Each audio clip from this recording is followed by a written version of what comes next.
Bruce Hamilton guides the Morgan Stanley squad to number 1 in specialty and other finance for the 4th time in 5 years. Hamilton explains how regulatory changes are going to impact companies in his sector, for better or worse, in 2014. The key regulatory factors that will impact the industry I cover in the UK would include the Retail Distribution Review, which was introduced last year, phase 1 of it, but phase 2 is introduced this year, which will affect platform businesses as well as asset managers and will impact the price that they can charge their customers, we expect.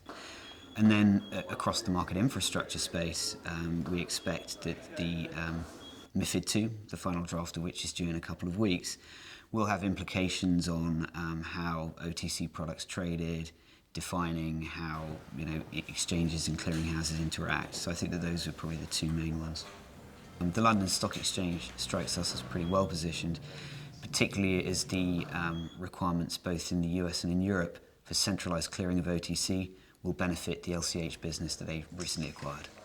In terms of why investors aren't more upbeat around the LSE's potential, I think it partly relates to an underestimation of the cost save opportunity at LCH, and that's partly because the initial guidance given by the company, we think, probably lowballs the reality of the cost opportunity.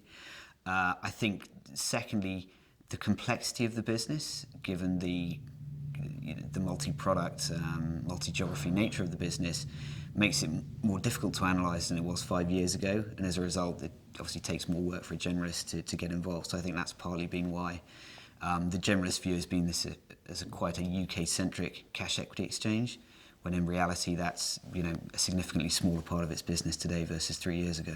The companies that I suspect could be adversely affected would include some of the UK-centric asset managers, where we would expect, or both UK and Europe, where we would expect that asset managers servicing the retail client base will see some pricing pressure from the introduction of changes to retail distribution review in the UK and similar moves in Europe. The most interesting part of covering the sector is the kind of intellectual curiosity, the fact there is this variety of companies under coverage, of different management teams to meet, and the fact that there are so many different sort of regulatory, cyclical and other drivers that make it just quite an interesting time to be focused on the space.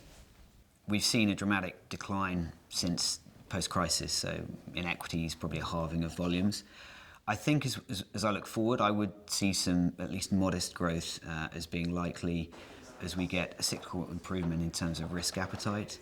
And although we wouldn't yet call for a great rotation out of fixed income into equities, there's clearly more engagement in equities, particularly from retail investors, which I think should support volumes. We're also through quite a bit of the regulation, which has probably had a dampening effect.